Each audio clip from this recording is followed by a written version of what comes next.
En estos días leía sobre cómo se asumían algunos de los fenómenos naturales en las diferentes culturas que hay en nuestro país y en el mundo entero.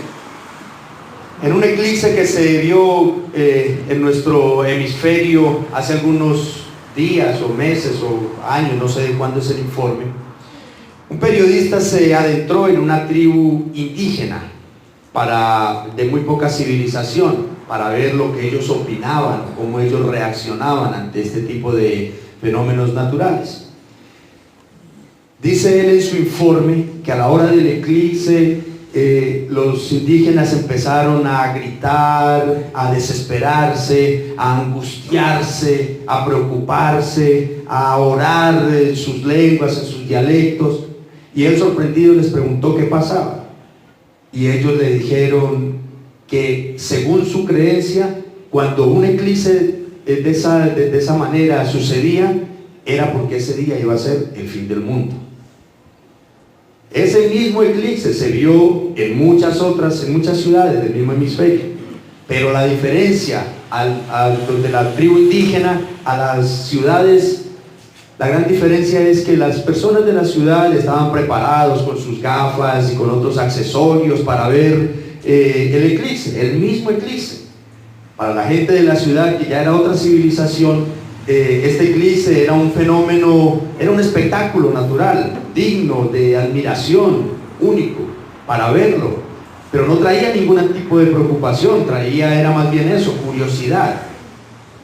Se estaba mirando algo espectacular para muchas personas citadinas. La moraleja es que dependiendo de lo que nosotros sabemos y creemos, asimismo asimilamos las cosas. Lo que fue para los indígenas un momento de angustia, de preocupación, de caos, para la gente de la ciudad, para las personas que ya estaban preparados y ya tenían conocimiento de este fenómeno natural, para ellos fue un espectáculo hermoso, bonito, atractivo, llamativo, pero nada preocupante. Asimismo, pasa con las pruebas que muchas veces presenta la vida.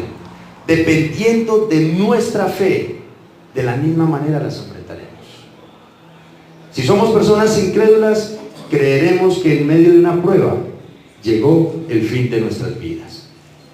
Pero si somos creyentes, veremos que esas pruebas son una oportunidad para aprender, para comenzar, para confiar más en el Señor, para acercarnos más a Él y para fortalecernos en nuestra fe. Si ven cómo cambian las dos cosas, así como ese eclipse la gente lo asimiló de diferentes maneras, las pruebas también nosotros las podemos asimilar de manera totalmente distintas. Veamos entonces algo que el pasaje nos va a enseñar al respecto. Permítanme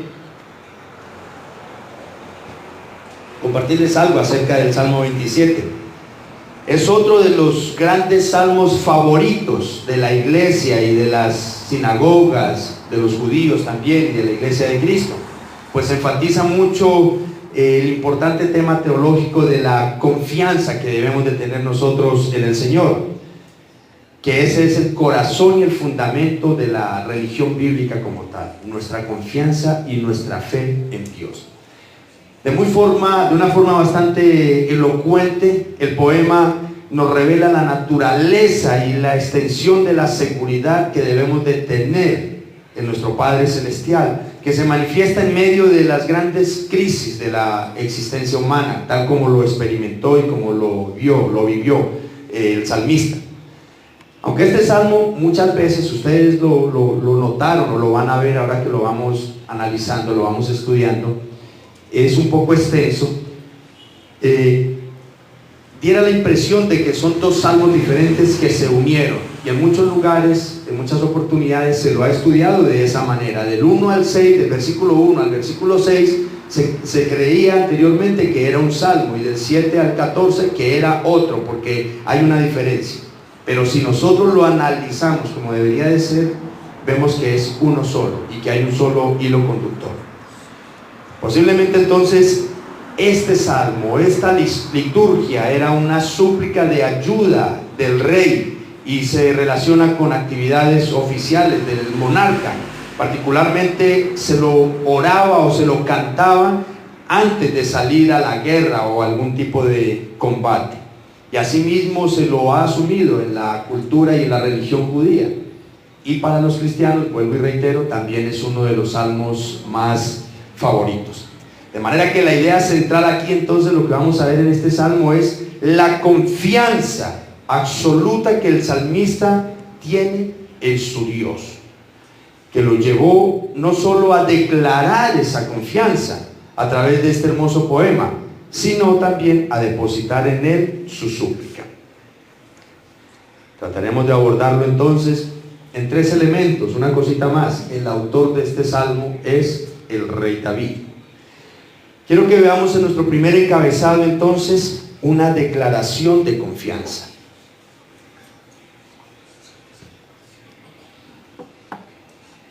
Releo nuevamente el versículo 1. Jehová es mi luz y mi salvación.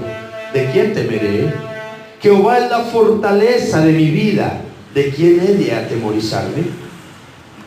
En esta primera sección del poema entonces, las bases de la confianza y la seguridad que el salmista tiene en el Señor, esas convicciones le hacen superar el temor y la ansiedad ante las más difíciles adversidades y problemas que él pareciera estar enfrentando en este momento.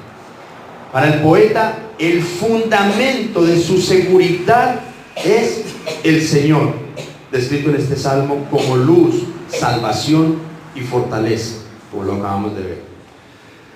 ¿Por qué el Señor es luz y salvación? En el sentido de que es luz y salvación, en el sentido de que la luz, ¿qué es lo que hace la luz? Cuando nosotros hablamos de oscuridad, se le llama que la oscuridad es ausencia de luz. Entonces, la luz, ¿qué es lo que hace? Disipa las tinieblas, que en este contexto particular del Salmo representan a los enemigos y los adversarios del salmista. De manera que, a pesar de tener enemigos y estar bajo el asedio de estas batallas, de estos ataques de los oponentes del salmista, él tiene la luz que le da el Señor.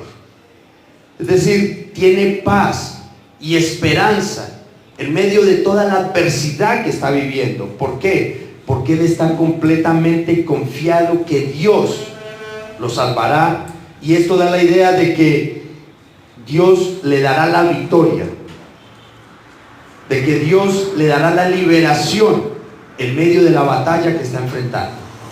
En otras palabras, el poema indica entonces que Dios es esa fuente de victoria y es Él quien da el triunfo en medio de la guerra. Si vemos nosotros el lenguaje que el salmista está utilizando, es totalmente bélico, es decir, de guerra.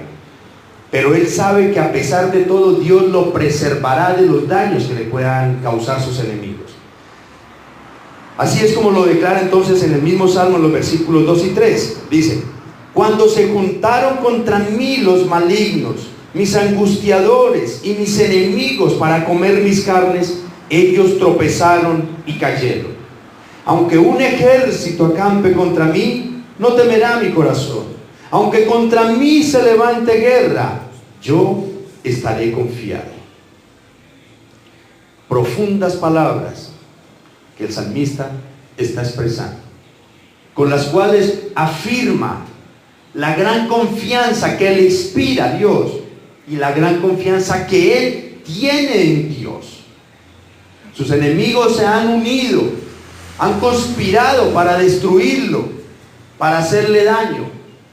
Y tal vez él podría ser que esté hasta en desventaja en medio de la guerra. Pero aún así, él dice: Jehová es mi luz y mi salvación. ¿De quién temeré?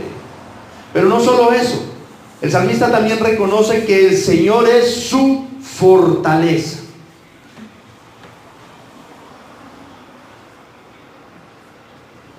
En este caso no debemos entender fortaleza como fuerza o poder personal. El salmista se está refiriendo a que Dios es su refugio, a que Dios es su castillo fuerte donde Él puede estar, una fortaleza. Es decir, Dios es la muralla que me rodea, el que impide que mis enemigos lleguen hasta donde yo estoy. Es así como el salmista está viendo al Señor.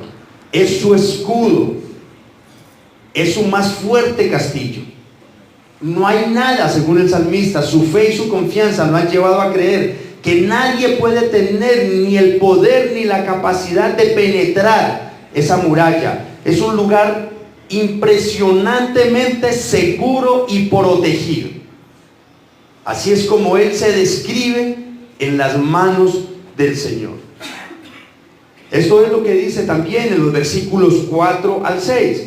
Dice: una cosa he demandado a Jehová y esta buscaré, que esté yo en la casa de Jehová todos los días de mi vida, para contemplar la hermosura de Jehová y para inquirir en su templo.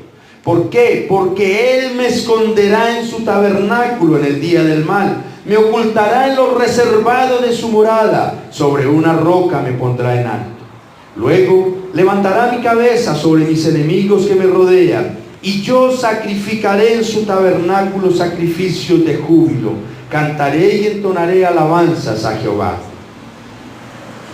Esta seguridad, esta confianza ciega, porque así es como mejor se podría describir, confianza ciega que el salmista tiene en Dios, lo lleva a hacer esta pregunta que le haría, diríamos irónicamente: hombre, si Dios es el que me da la vida, Dios es el que me cuida, el que me libera, el que pelea mis batallas para darme la victoria, ¿por qué yo tengo que tener miedo a las personas y a las circunstancias?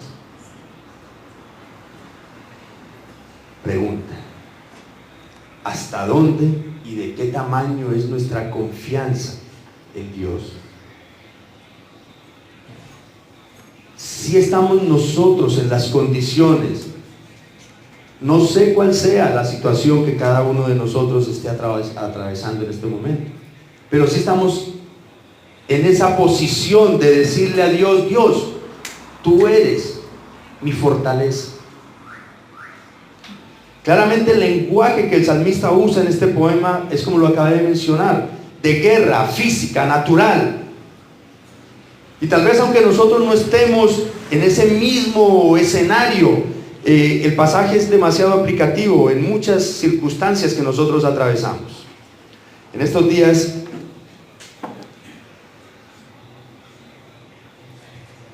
leí acerca de un joven drogadicto y alcohólico que estaba comenzando a conocer del Señor, pero se frustraba mucho porque daba tres pasos hacia adelante y 2 hacia atrás. Él decía que su vida era una total oscuridad. Ya había tocado fondo en drogas, en alcohol, en criminalidad. Y créanme que cuando yo leía eso de este joven, de alguna manera, o más bien en gran manera, me identificaba con la situación que este muchacho describía que estaba viviendo, porque yo también lo viví de alguna forma.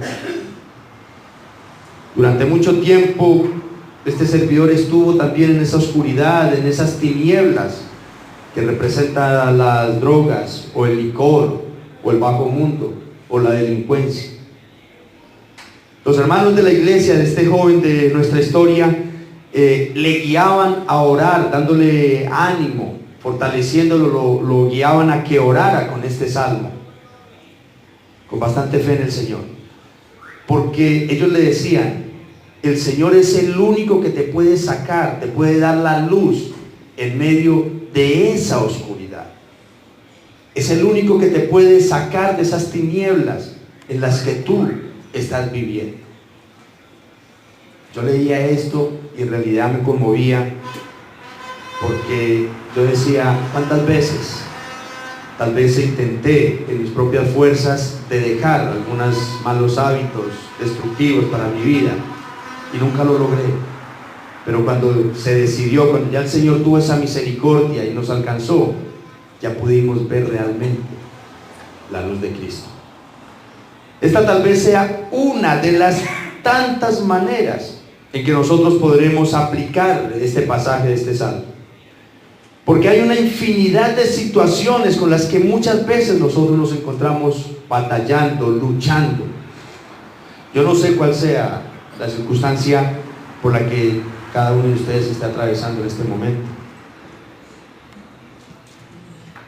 Ni quién o qué sea el enemigo que te está asediando, que te está atacando, al que te estás enfrentando. Solamente lo sabe Dios y lo sabes tú. Pueden ser personas que te quieran hacer daño de alguna manera. Pueden ser deudas que te tienen acorralado. Puede ser algún tipo de adicción, volviendo al ejemplo del joven. Pueden ser las drogas, puede ser el mismo alcohol, puede ser la misma esclavitud a la pornografía, la fornicación. Pueden ser crisis existenciales, emocionales, depresión o de alguna otra índole. Todas estas situaciones son enemigos que atentan contra nuestra paz y contra nuestra tranquilidad, o contra nuestra estabilidad emocional y espiritual. Es decir, no necesitamos nosotros estar en un campo de batalla para mirarle una aplicación a este Salmo 27. Pero hoy quisiera invitarlos a todos a despertar en nosotros ese tipo de fe que llevó a David a hacer esta declaración tan poderosa: Jehová es mi luz y mi salvación, es mi fortaleza, ¿de quién temeré? O en muchos casos, no de quién, o de qué temeré. Invitarlos a confiar y creer plenamente en que el Señor está en control de todo lo que nos rodea y todo lo que nos acontece. No hay nada que a Dios se le haya escapado. Por muy oculto que tratemos nosotros de hacer las cosas, o que nuestros enemigos traten de hacerlas, a Dios no se le ha escapado nada. Dejemos que Dios sea esa luz que ilumine nuestras vidas en medio de las preocupaciones, de las adversidades, la oscuridad que éstas traen a través de esas luchas y esas batallas. Debemos de convencernos de que Él, así como lo describe el Salmo, Él es el lugar seguro donde nosotros podemos estar tranquilos y hallar paz. Pero si lo estamos haciendo, si estamos buscando, si estamos recurriendo al Señor de esa manera, en ese sentido, o nos ahogamos en nuestra propia tristeza, en nuestras propias angustias, en nuestras depresiones. Tal vez si hay alguien que debería en este momento estar llorando y sin ánimos, sin ningún tipo de inspiración, podría ser el mismo rey David, en un escenario como el que está describiendo él. Pero no obstante, él dice: no, en Dios está mi confianza. Cuenta alguien que después de un naufragio, una terrible tempestad, un marino pudo llegar a una pequeña roca en medio de la oscuridad. Llegó a una roca escarpada, como pudo, salió del agua y se puso ahí en la orilla sobre esa roca, en una situación, o más bien en una posición bastante incómoda y bastante difícil, hasta que al otro día fueron a rescatarlo. Y una de las personas que lo rescató le dijo: hombre, toda la noche ahí en esa posición y con este frío, usted pudo sostenerse firme.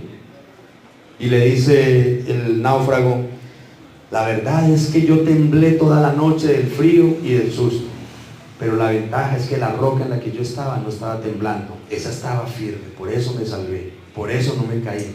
Donde la roca y yo temblemos por parejo, me voy al agua nuevamente. Así mismo nos pasa con nosotros. Cristo es la roca que nos fortalece a nosotros. Él es nuestra roca y también está firme. Mientras nosotros temblamos del susto, del miedo, enfrentando las diferentes circunstancias que se nos presentan, Cristo está ahí firme. Ahora notemos algo bastante interesante. El salmista no dice: gracias, Señor, porque me diste un gran palacio, porque me diste un gran castillo, porque soy un hombre poderoso y ahora ya me siento seguro. No. El salmista no dice eso. El salmista dice: tú, Señor, tú eres mi palacio, tú eres mi castillo fuerte, tú eres mi fortaleza. En ti, no es en mi casa, no es por mis guardaespaldas, no es por esta ciudad amurallada que yo me siento seguro. Yo me siento seguro es porque tú estás conmigo. Eso es lo que dice el salmista. Ahora, hermanos, yo preguntaría: ¿dónde está tu seguridad? Acabamos de ver que la seguridad del salmista está ¿en quién? En Dios, no en lo que tiene. ¿Dónde está tu seguridad? ¿En tu dinero? ¿En tus bienes materiales? ¿En tus conocimientos? ¿En ti mismo? ¿O en Dios? Hermano, si tu seguridad y tu confianza está en cosas materiales y terrenales, permítanme decirles que no están muy seguros, porque todo eso se acaba. En el momento que menos pensemos puede llegar una crisis, y todo aquello material en lo que pusimos nuestra seguridad y nuestra confianza se puede ir al piso, se puede acabar. Es en Dios en quien debe de estar puesta toda nuestra confianza y nuestra seguridad día tras día.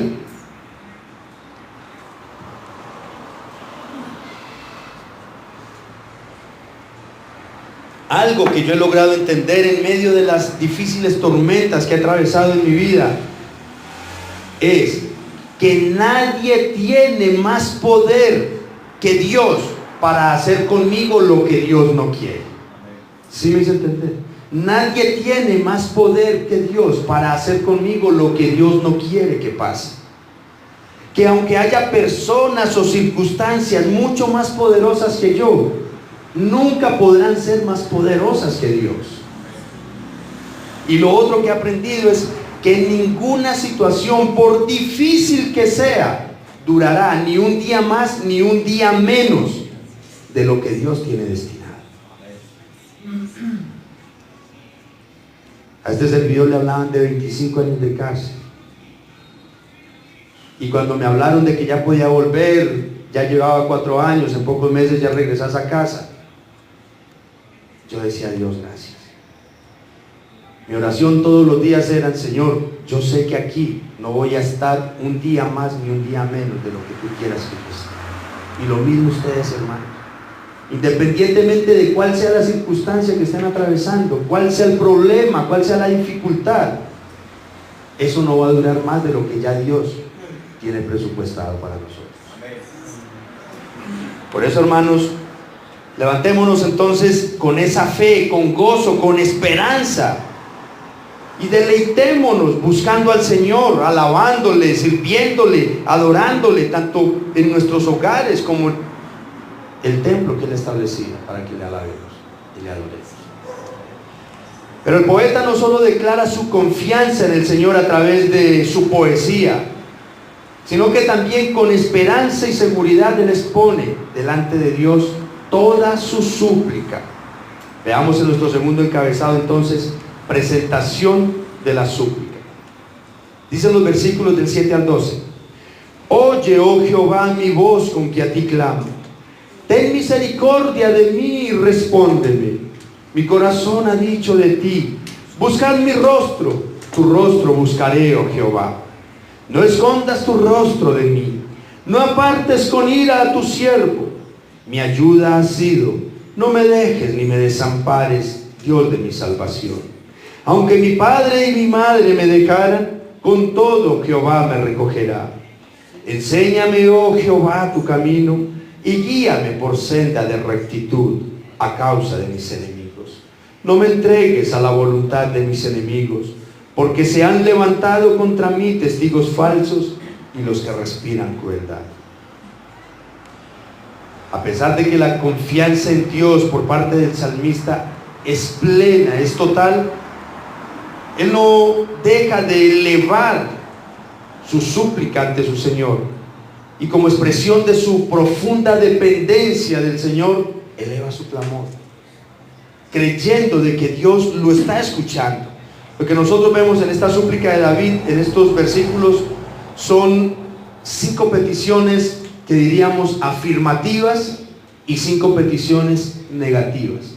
Es decir, 5 cosas que David quiere que Dios haga con su vida y 5 que él no quisiera que haga, pero todas están relacionadas con el mismo Dios. En los versículos 7 y en el 11 dice, por ejemplo, óyeme, ten misericordia de mí, respóndeme. En el 11 dice, enséñame, guíame. Eso es lo que yo quiero, Dios, que tú hagas conmigo, que me escuches primeramente. ¿Cuántos aquí estamos seguros que cuando oramos al Señor nos está escuchando? ¿Cuántos estamos seguros aquí de que el Señor nos va a responder nuestras oraciones? Cada que venimos ante el trono de la gracia debemos de tener esa confianza en el Señor. Pero también presenta 5 cosas que no quisiera que Dios haga con él. Miren cuáles son. En el versículo 9, por ejemplo, dice, no escondas tu rostro de mí, no me apartes con ira, no me dejes, no me desampares. Y en el 12 dice, no me entregues a mis enemigos. La súplica entonces del poeta es en total humildad ante su Señor. No le exige ni le demanda nada, como si Dios tuviera una obligación con él. No. De hecho, lo primero que le ruega al Señor es que le escuche y por favor le responda. No porque Dios tenga un deber con el salmista, sino por su gran misericordia. Cuando nosotros venimos al Señor, no apelamos a nuestros derechos. No es que Dios nos deba a nosotros nada. Apelamos a la exclusiva misericordia y gracia de Dios. Recordemos que el compositor de este salmo, como lo dijimos inicialmente, es ¿quién? El rey David. Un hombre de quien Dios mismo dijo que su corazón era conforme al de Dios. No obstante, este es el que dice, el que le clama al Señor, que le enseñe y que le guíe. Es decir, su corazón está lleno de humildad y dispuesto todos los días. No como muchas veces tal vez nosotros podemos caer en ese orgullo religioso, es que yo ya me las sé todas.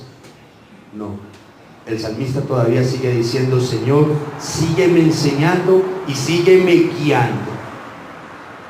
De manera que el dulce cantor de Israel, como se le conoce también a David, es consciente que por su naturaleza caída, el santo de Israel está, ¿sabe qué? En la obligación, no está, más bien dicho, en la obligación de atenderlo. Así como un amo castiga a un mal siervo, Dios también tiene todo el derecho de castigar a David. Por eso David incluye en su oración un clamor para que Dios no se esconda de él. Que cuando invoca su nombre, cuando viene a su presencia, Dios esté ahí presente, escuchando su oración. Para que no se aleje de él, ni lo deje, ni para que no lo desampare. Dice el salmista, porque si tú me dejas, si tú me desamparas, es como si me entregaras a mis enemigos para que ellos hagan conmigo lo que bien les parece. Es lo mismo que puede pasar con nuestras vidas. Si nosotros, si el Señor nos desampara o si nosotros nos distanciamos de los caminos del Señor, ¿en manos de quién quedará nuestra vida? Pero en medio de esta profunda y poderosa súplica hay algo bastante importante. Recordemos el versículo 8, dice, mi corazón ha dicho de ti, buscad mi rostro, tu rostro buscaré, oh Jehová. Mi corazón ha dicho de ti, buscad mi rostro, tu rostro buscaré, oh Jehová. Lo que el salmista está declarando entonces que en su corazón siente la necesidad, el anhelo, el deseo, como si una voz dentro de sí le dijera: busca a Dios, busca a Dios. Y eso es lo que David está haciendo, buscando a Dios. Yo no sé si en nuestro corazón haya esa misma necesidad. A mí hay veces que el corazón me dice: William, en vez de estar preocupado, póstrate de rodillas y ora. Y yo en eso no le hago caso al corazón a veces. A veces tenemos la tendencia de hacerle caso al corazón en la envidia, en el chisme, en la maquinación. Pero cuando el Señor cuando el corazón nos llama, nos manda que busquemos de Dios, muchas veces no lo hacemos. Pero el salmista dice: sí, mi corazón me inquieta que busque a Dios, y aquí estoy, oh Dios, buscando de ti. Iglesia, este es un hermoso ejemplo de oración. Como podemos ver, todas las peticiones expuestas en esta súplica tienen que ver con la necesidad y el anhelo que hay en el corazón de David por Dios. No es nada más su súplica. Es evidente que este poeta entonces está pasando por una persecución bastante difícil, pero el enfoque de su oración es que Dios se apiade de él y no lo abandone, que lo acompañe, que no lo desampare. En otras palabras, el salmista sabe perfectamente que a pesar de todas las dificultades que atraviesa y las necesidades que pueda tener, lo que él más necesita es a Dios mismo. A pesar de las tantas necesidades que tiene, lo que más necesita es a Dios, su gracia, su favor, su misericordia. Yo les preguntaría, si en este momento Dios nos dijera a nuestro corazón: pídeme una sola cosa que yo te la daré. Una sola cosa que yo te la daré. ¿Qué pediríamos?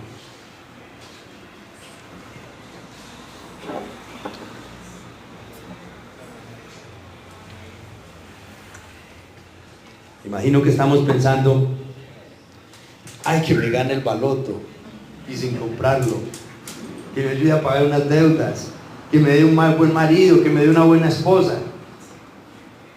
Pero el salmista, la petición más grande que él tenía para Dios era: Señor, que yo pueda estar en tu presencia y tú puedas estar en mi vida. Era lo más importante para él, a pesar de todas las necesidades. Mis amados, al igual que el salmista, todos nosotros tenemos necesidades y atravesamos dificultades de una o de otra manera. Y en esas condiciones, nuestras oraciones generalmente tienden a enfocarse en la tormenta que estamos atravesando y en la solución de esta misma. Díganme si no. Casi siempre es esa la inclinación de nuestra oración. Y obviamente eso no está mal, porque ¿quién no quiere pues que el Señor se encargue de nuestros asuntos y nos saque de los problemas o las crisis que estamos viviendo? Pero qué bueno que lográramos entender como David que lo peor que nos puede pasar es que Dios mismo nos abandone y nos deje a nuestra suerte. Eso sería lo peor que nos pueda pasar. Que nos libere que no nos libere del pecado y nos deje ahogarnos en él. Eso sería muy doloroso. Que no sea él quien guíe nuestros pasos, nuestros caminos, sino que nosotros tomemos nuestros propios caminos. Eso sería muy doloroso. Que no nos dejemos enseñar de él creyendo que ya lo sabemos todo. Eso sería muy triste. Que le busquemos y él no se deje encontrar de nosotros porque venimos a él con un corazón cargado de pecado. Eso sería muy triste. Podría ser que hoy tenemos una necesidad y el Señor quisiera sacarnos del apuro. Pero qué tristeza que a la hora de salir de ese apuro nosotros nos alejásemos más de Él.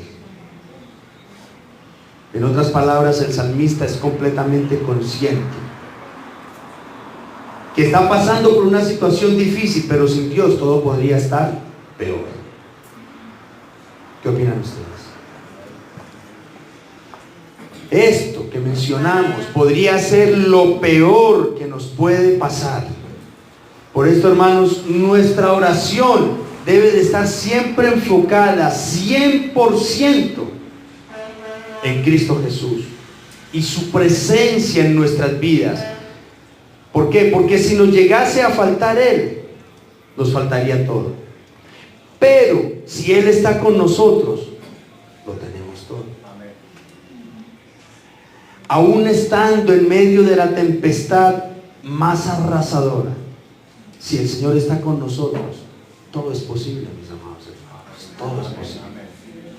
De hecho, dice el salmista: aunque mi padre y mi madre me dejaran, con todo Jehová me recogerá.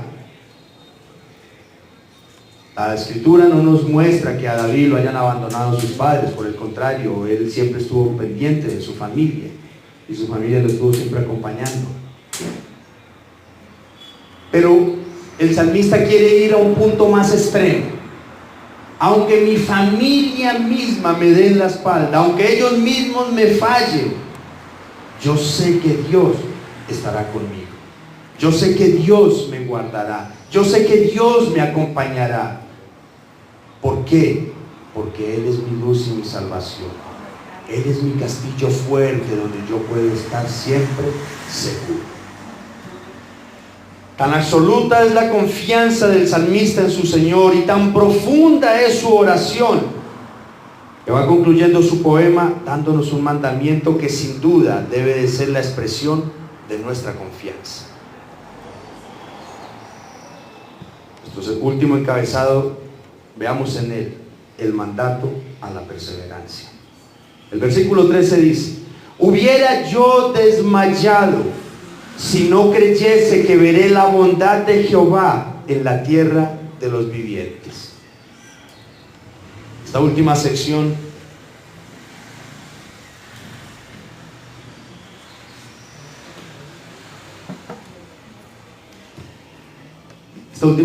del Salmo es una evidencia más de esa seguridad y de esa confianza que el Señor tenía en su Salvador.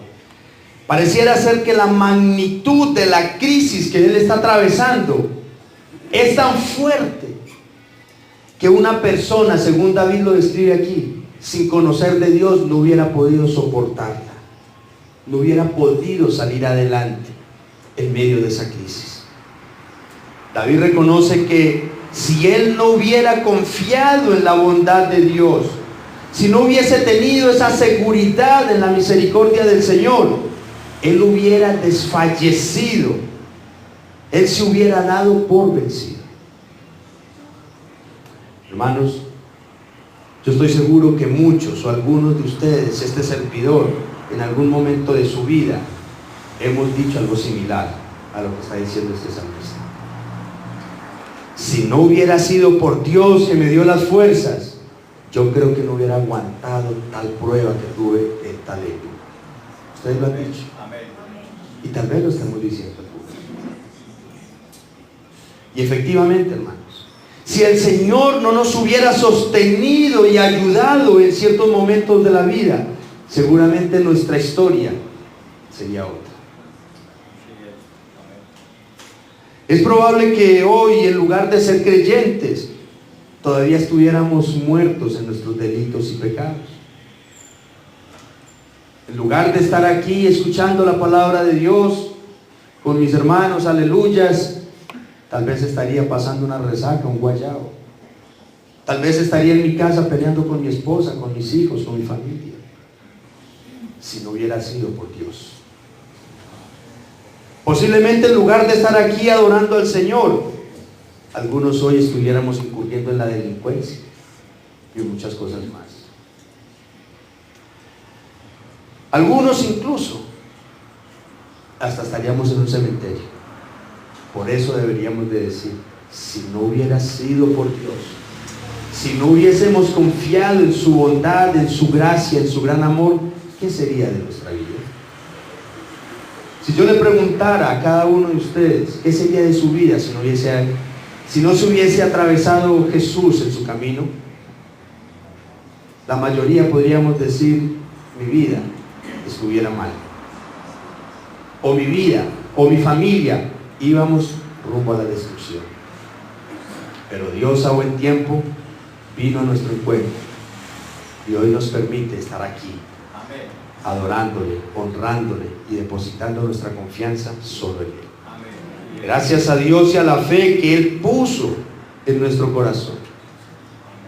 ¿Sí saben ustedes que nuestra fe por la que creemos en el Señor también viene de Dios? Dios es el que pone tanto el qué, el querer como el hacer.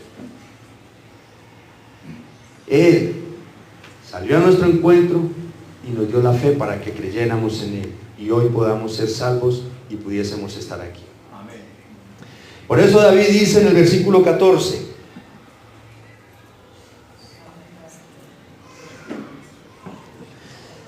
aguarda a Jehová, esfuerza, aliéntese tu corazón, sí, espera a Jehová. Yo opinaría que el Salmo no podría terminar de mejor manera. David ha expresado su confianza en Dios con palabras potentes y profundas. Su oración manifestó la pasión y el anhelo de su alma por estar en la presencia y en comunión con el Señor. Y ahora culmina con estos tres imperativos. Espera en el Señor. ¿Qué es esperar en el Señor? Es la voluntad de Dios que se transmite a todos sus hijos, a David en este caso, pero también a la persona que adora, a la gente que está en crisis, a los pueblos con dificultad, a las comunidades con desesperanza. A todos ellos el Señor les dice: esperen en el Señor. ¿Qué es esforzarse? Es lo mismo que Pablo le dijo a los corintios en su primera carta cuando ya la estaba finalizando. Primera de Corintios 16:13. Velad, estad firmes en la fe, portaos varonilmente y esforzaos. De manera que esforzarse es llegar a ser fuerte y poderoso. Wow, pero no físicamente, no humanamente, sino fuertes y poderosos en madurez espiritual, en nuestra fe en el Señor, esa fe que es inquebrantable ante las pruebas. Ahora, ¿qué es alentarse? Es tener ánimo y retomar nuevas fuerzas cuando ya casi no hay ninguna. ¿A ustedes les ha pasado? Estoy que tiro la toalla, estoy que ya no doy más. Y viene y dice Isaías, el capítulo 40, versículo 31: pero los que esperan a Jehová tendrán nuevas fuerzas, levantarán alas como las águilas, correrán y no se cansarán, caminarán y no se fatigarán. Eso es alentarse. En medio del desánimo, en medio de la aflicción que trae la turbulencia de las pruebas, el creyente que confía y depende de Dios se levantará aunque esté caído, se restaurará aunque haya sido derribado. Amén. Y quiero ir concluyendo con esto. Hermanos,